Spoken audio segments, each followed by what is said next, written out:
Hey, this is Grayson here. Today I'm doing a training hike to try to get my legs under me. Too much time spent indoors for too many years.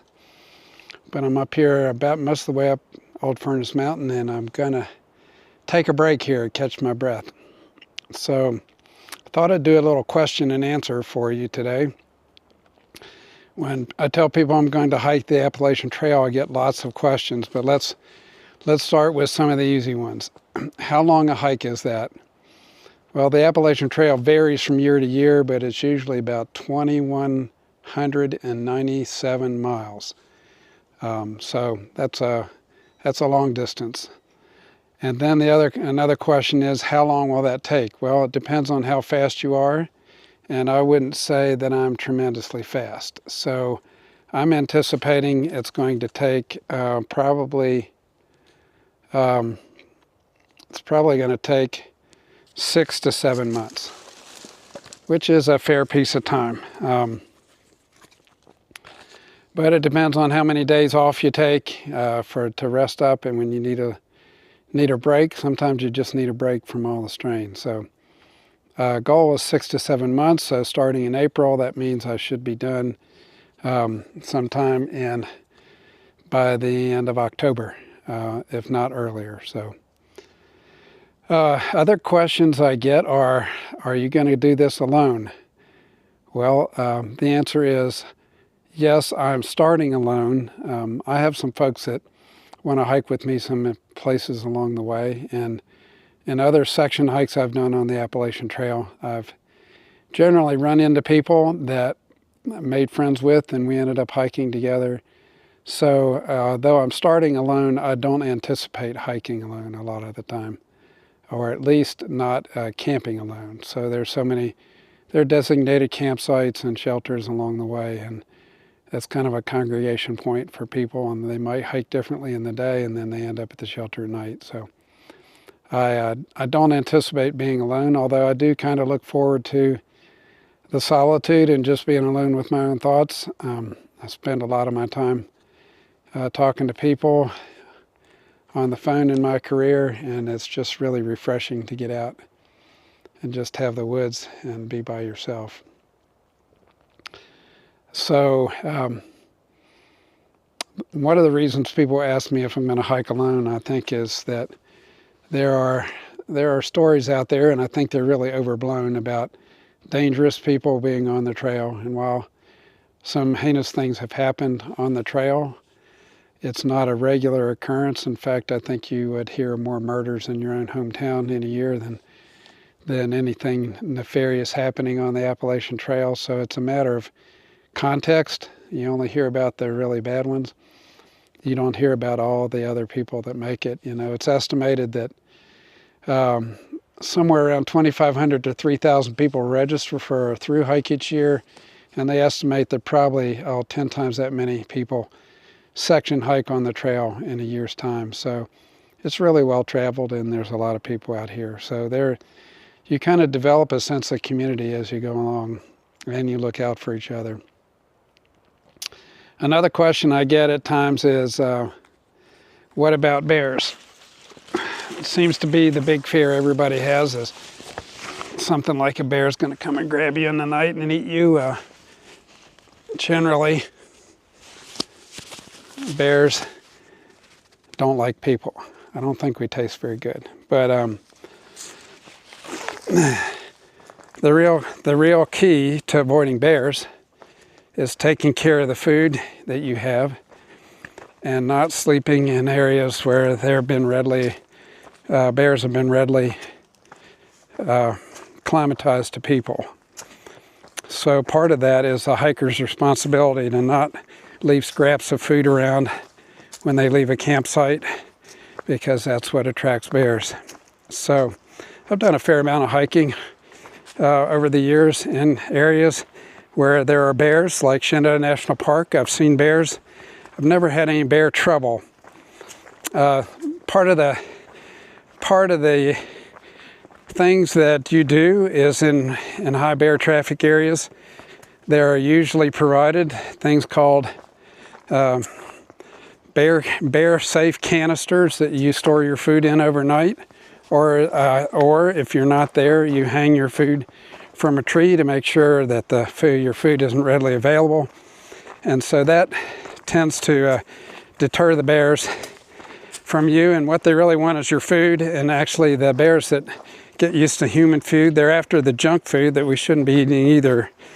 Candy bars, stuff like that. They get kind of addicted to it. So generally the strategy for bears is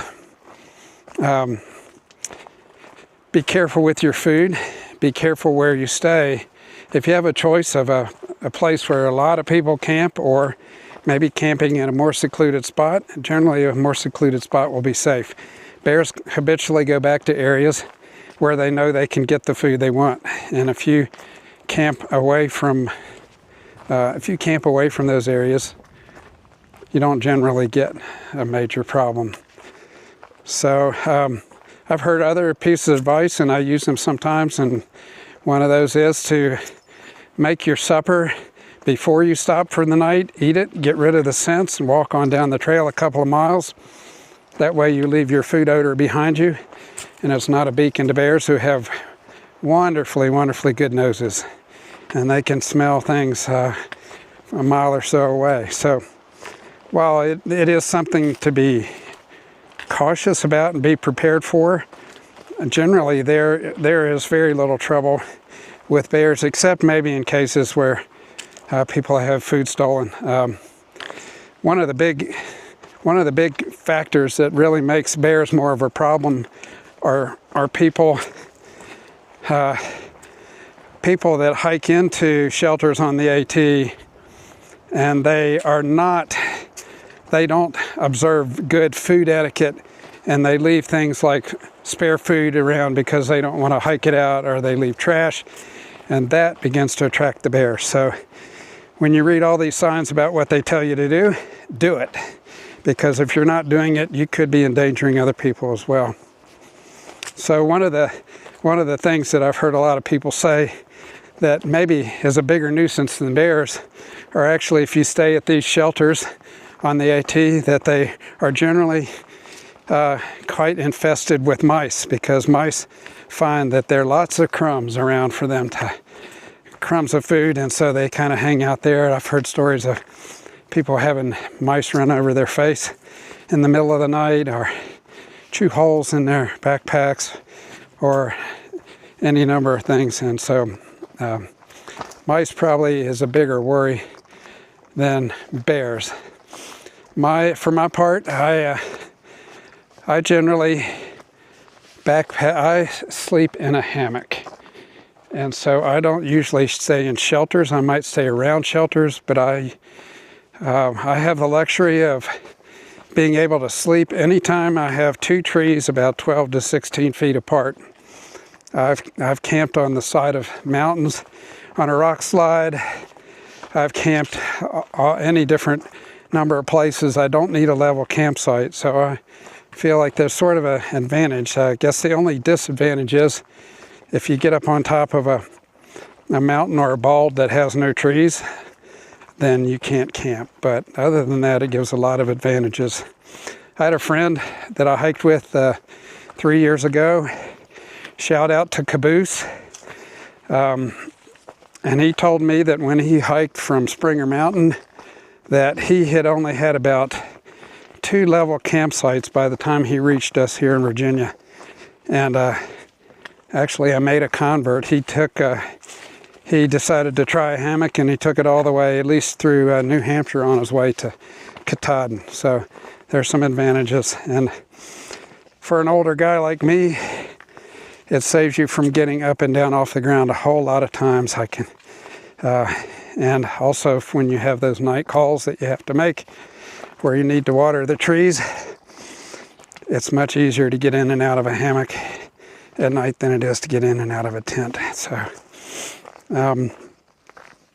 another question I get is, are you going to carry a gun?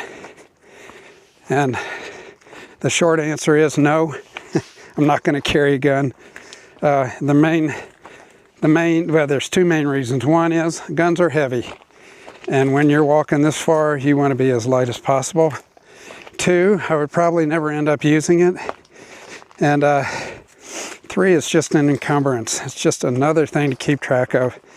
When you're tired at the end of a day and you're trying to do your camp chores that you need to do, set up your sleeping arrangement, your tarp, cook your food, filter your water, you just don't want one more thing to tumble around. And honestly, I don't even want to be in a situation where somebody could grab a gun from me or take a gun from me and use it against me. I'll take my chances with people straight up.